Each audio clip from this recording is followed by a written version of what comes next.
What's up, DJ fam? Welcome to another episode of Start the Spin. My name's Shay. Today I'm doing a special solo episode. Unfortunately, Diego, DJ Pretty Boy, couldn't make it tonight, but I'm going to be holding it down with the solo show. So, hope you guys enjoy. We're going to be talking today about DJing different types of events.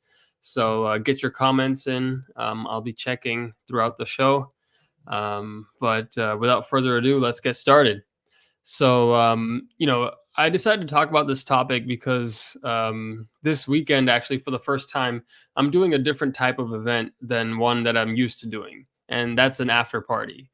This is the first time I'm doing like an after party type of event. Usually, I just stick to weddings and birthday parties and occasions like that. But the client that I'm doing the event for this weekend specifically asked for an after party. And I've seen other people have, make YouTube videos about after parties before. And so I wanted to talk about the different types of events and kind of, the mentality and how you prepare for each of them. Because I think it does change from event to event type. So, obviously, the first type is weddings. For most of us mobile DJs in the private event space, weddings are kind of the main, I feel like, event that we all are trying to book or are booking for the most part. And for mobile DJs, that's kind of the event that we know the best. So for me, for sure, my goal has always to be to book weddings as much as I can, and I kind of market myself as a wedding DJ as well. And I feel like we talk about that a lot on this channel. So I'll leave that for what it is, because we talk about that so much anyways, and you guys know the kind of things that go into weddings and preparing for weddings and things like that. So that's one type of event that we do as mobile DJs. The second type of event that we do, and I'll get right to it, are after parties. So um, if you haven't been asked already, sometimes you'll get asked to do after parties as part of after a wedding. I've seen some people, they have the wedding with all the guests invited, all the parents, grandparents, adults, all of them. But then they'll have an after party after the wedding, which is more of a select group. So they'll have more of the younger crowd there, more of their friends. They'll have some late night snack kind of things, and the after party might even have some games or something like that. For the event that I'm doing specifically, I'm actually doing like a college event where they're doing they're doing all this type of stuff, having performances from the college teams, having a little bit of dancing. They're all emceeing it and things like that. So they're doing like a college event until 9 p.m. But then from 10:30 p.m. to 1:30 a.m., they're having an after party off at a bar. So I think with the event that I'm doing and with after parties in general, the mentality and the approach that we take as DJs is a little bit different, and I wanted to talk about that compared to the regular weddings. So I'd love to hear what you guys think in the comments. But for me, the after parties is interesting because most of the time you have already played songs or had some kind of an open dance floor at the party for which you're doing an after party. So let's say you're doing a reception. You probably already had an open dance floor where you've played a bunch of music, and then at the after party, I think it's a different type of vibe that you're preparing for. And my personal opinion is that you're not going to play the same songs that you played during the open dance floor of the event right before that at the after party. You're kind of playing different type of music. And my mentality has been to play more songs that appeal to the younger crowd, because usually at the after party, those are the people that are invited. Or in the case of even if you think about who's going to be, even if everyone's invited, right? Who's going to be attending the after party are probably going to be people that are used to staying up late, that are trying to party, that are trying to drink more or just hang out more with their friends. And so the type of music that you play has to sort of fit that. So me personally, I feel like at wedding receptions and stuff like that, you're usually playing clean music. you're playing, family friendly music that appeals to all generations. But then in the after party scene, you kind of have to prepare with more, dirty music, uncensored music that appeals more to the younger generation, and music that is maybe more recent than what you were playing at the reception right before that. So in my specific case is like, I've always only done wedding events, wedding receptions, things like that. And so I don't even, all my music is clean. It's kind of funny because I remember a Nick Spinelli, I think in one of his podcasts, he was talking about how, if you're a wedding DJ and then you start playing like clean edits at like, a club event or like an after party event, people are going to know like, okay, this is just a wedding DJ playing, playing their music at this event. It's not like an actual club DJ. I feel like that applies to after parties as well.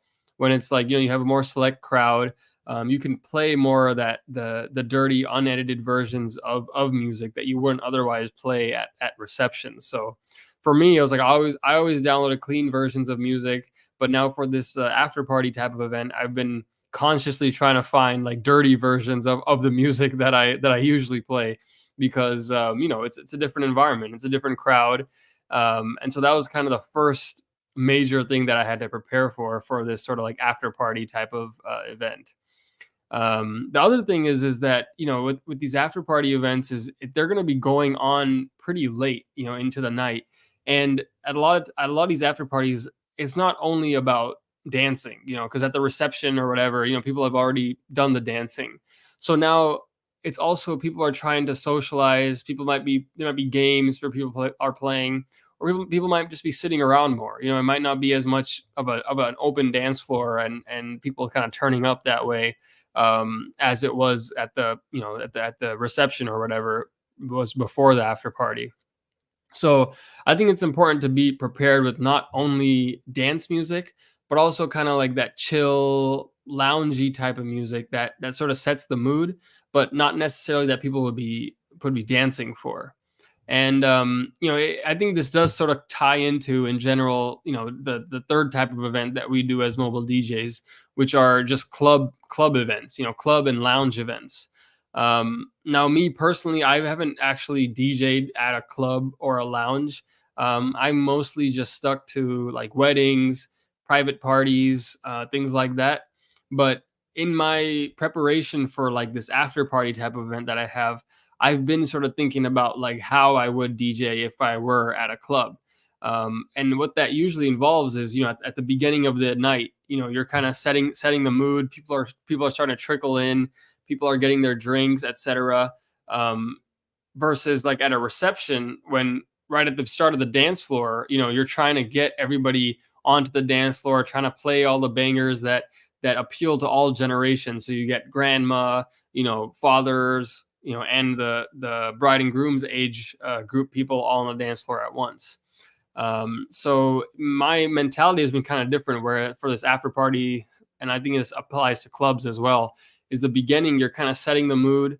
And then you kind of have to ride the waves, because when you have, you're going till 1:30, 2:30 a.m., you're not going to be able to keep everybody at a peak, jumping, be going at the 130 BPMs or high energy. So you kind of have to prepare for the waves that are going to come with the dance floor, in these types of after party slash, club situations. The other thing now, specifically for club type of events, the other thing to think about is that your success really in the eyes of the club, or the people who hired you, the promoters or the club owners, is really going to be on how many people you get into the door, but also how many drinks you sell. So if along those lines, if you just have everything high energy, everyone on the dance floor, people going crazy the whole time, and no one's leaving the dance floor, that might seem successful to you as a DJ, but to the bar owners, to the club owners, if people aren't out there buying drinks, spending time at the bar, overall, they're going to think of that as a less successful night, sort of financially, because they're not making enough that much money off of it. So it's just another thing to think about, is like I was talking about for riding those waves, is when you're at these sort of club, club events, or you're DJing at an event that's owned by, at a restaurant or a bar or something like that. If you sort of intentionally create these waves in the energy, where people can have time to sort of breathe and step off the dance floor, go get a drink, and spend some money at the bar, you're going to make the people that hired you for the event that much happier, because they're going to be making more money at the end of the night. So it's a little bit of a different mentality than what we usually have at a wedding or private house party, where our job is just to keep the dance floor popping all night. Because um, at the clubs and at these events that are hosted by restaurants and bars, their goal at the end of the night is to make as much money as possible, and you as a DJ kind of have to help them do that.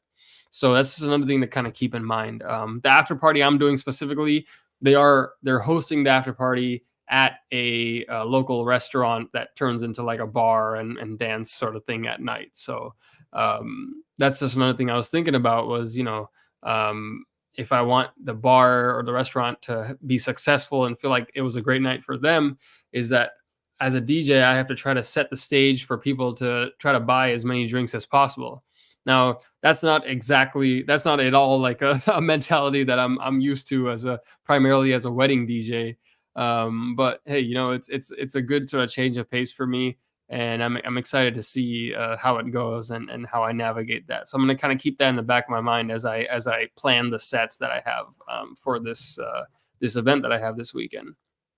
Um, Switching gears now and talking about the next type of event that we do as mobile DJs are what I call like occasions. So like birthday parties, anniversary parties, quinces, those special occasions that happen in life that aren't weddings. Because these events still do require a lot of planning, and a lot of attention to detail, similar to weddings. Usually we think of the weddings as being the most preparation involved, but these events also involve a lot of preparation and a lot of planning on our end. And especially events like quinceañeras, or even anniversary parties. When it's something special for the couple. There's a lot of speeches involved. There's a lot of organization, special songs, maybe like even like a dance, involving the hosts of the party. So I think we can apply our skills from weddings into those events as well. But they also, these kind of events I don't think should be taken much more lightly than that of a wedding. And then because I think they kind of sometimes get clumped together with like the house parties. But I feel like, to me, like, whether it's a wedding or whether it's a quinceañera or like an anniversary party at a venue, people are going to be doing speeches, people are going to be doing toasts and first dances and things like that. I mean, to me, it's you're gonna, from the DJ standpoint, you're gonna be taking as much time and preparation, close to as much as you're doing for a wedding. It might not be as much, but there's still going to be that behind the scenes extra effort that you're going to be putting into those events. So when you're thinking about pricing wise and how much time investment you're going to take, don't take those types of events lightly. Now, the next type of event that's a little bit, that's similar, that you might think is similar, but probably takes a little bit less time to prepare for, are just like your kind of casual house parties, where I'm sure, especially all of us DJs, when you're starting out, get invited to, or get inquiries to DJ at somebody's house, for some kind of, I don't know, celebration. Maybe it's just a casual birthday party they want to DJ, but it's not like they have a specific venue in mind for it. But you go to their house, set up your stuff, and it's just close friends and family having a good time. So these events can be really fun. They're interesting because they actually kind of remind me of these sort of after party / club events, because you're playing for such a specific crowd.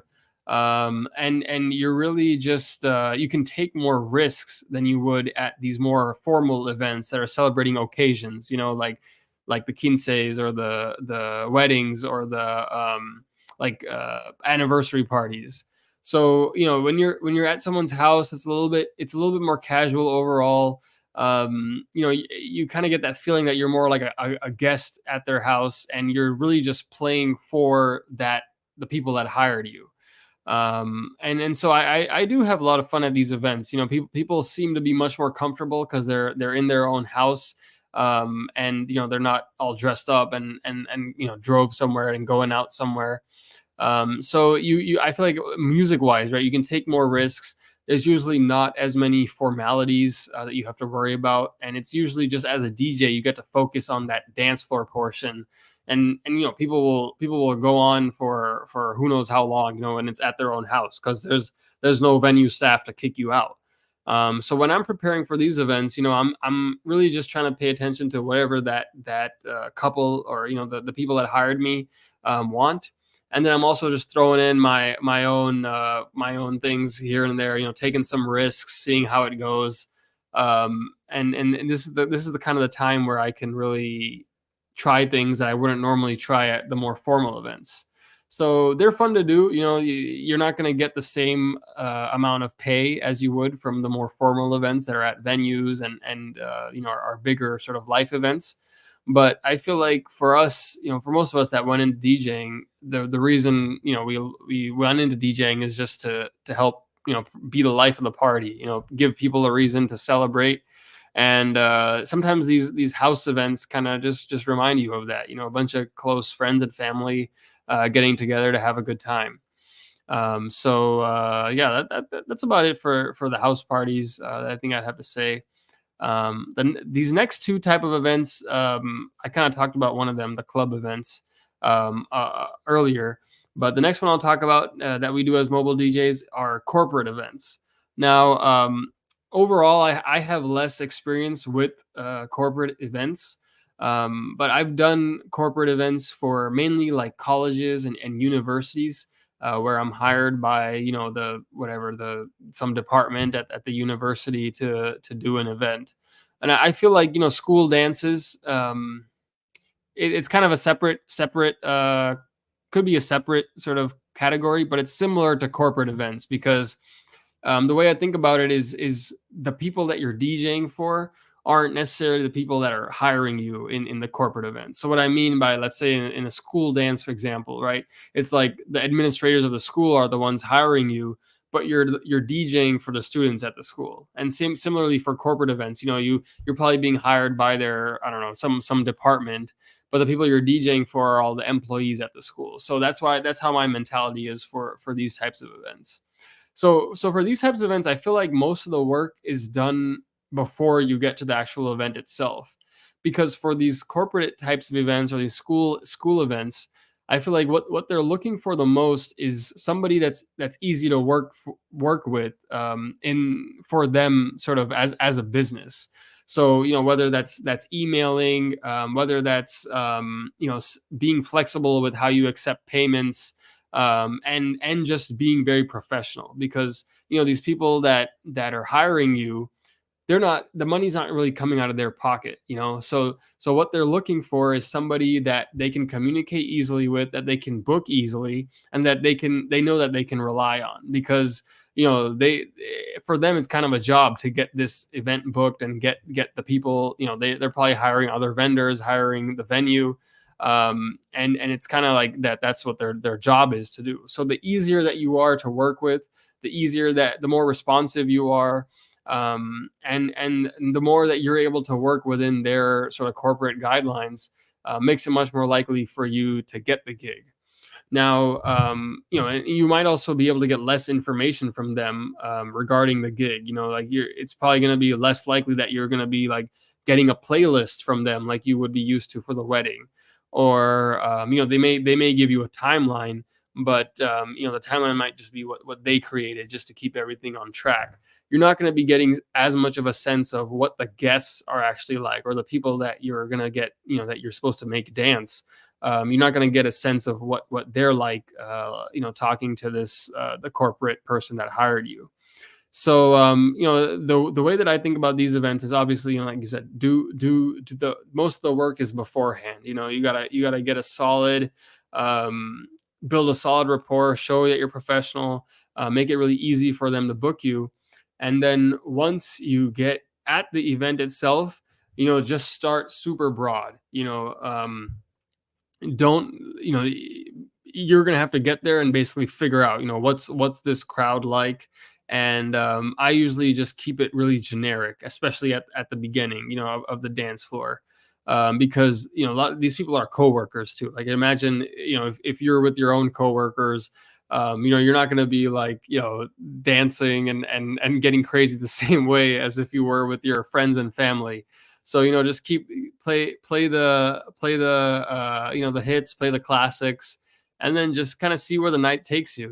A lot of these corporate places, I feel like they're happy if you show up and you do what you say you're gonna do, and you're easy to communicate with, and then everything else that you do is kind of icing on the cake.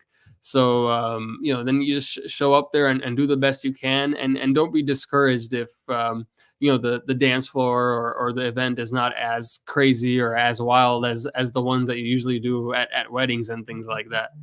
Because like, again, like I said, again, you're playing for people that are used to being with each other professionally, as coworkers. They might not have the same kind of relationships that people like friends and family that you're playing for at weddings are. Now, on the flip side, now school dances, which are also kind of, like, I guess, technically corporate, like I was saying, those are a different story. I mean, you'll get there, and some schools and some colleges will be like, you play whatever, as long as it's got a fast beat and it's hype, they're just gonna go crazy, and you're gonna feel like the best DJ in the entire world, but in some schools they'll be like, I don't know, it just depends. Sometimes you'll get there, especially with the younger schools, middle schools, and things like that. The kids just might be really awkward, and they might not be, they might not feel comfortable dancing to anything. Just kind of stand in groups with their friends. So in general, though, I found that school dances, you play anything, and those kids will just start fist bumping and jumping around and going crazy, just because they're all with their friends, and they're having a good time. And I feel like the biggest thing to know for school dances, especially like, middle school age, and maybe even high school, depending on the conversation you have, is that you just need to play clean music. Because the biggest thing is that the administration just doesn't want any problems on their hands. I think they want the kids to have a good time, but the last thing they want is kids like all singing along and swearing to the music that you're playing. So just make sure you really have clean music for those school dances. And other than that, though, I mean, like, those kids will dance to anything you play. It's also a great opportunity to get yourself acquainted with some of the new music. So like, no matter how young you are, there's always going to be newer music coming out that these middle schoolers, high schoolers they're gonna be listening to, that you might not know yet. Especially if you're primarily in the wedding industry, you're not going to be up to date with all the newest, hottest songs that are coming out. So I like to take these events for younger crowds, because it forces me to familiarize myself with the newest music that's come out, and download it and listen to it and put it into my crates. Because otherwise, sometimes when you do weddings all the time, you might not have a reason to learn like the newest, hottest tracks, other than like the big things that you see on Spotify. So sometimes I like to purposefully take these events that have a younger crowd, just so that I can force myself to learn the newer music. Like for this after party that I'm doing this weekend, I feel like I'm doing that as well, as I'm having to download all these new songs that I'm like, hey, like, maybe, if I need to go in a little bit deeper into the newer music, I want to have it ready to go.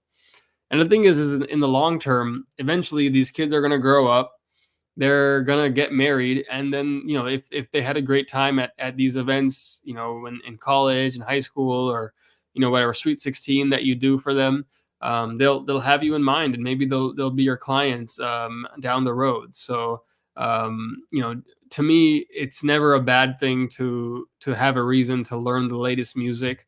And so that's another reason why I love to take these events where it's catering to a bit of a younger crowd, because that's just going to help me keep me relevant for longer. As I grow older and it gets harder to keep up with the newest music.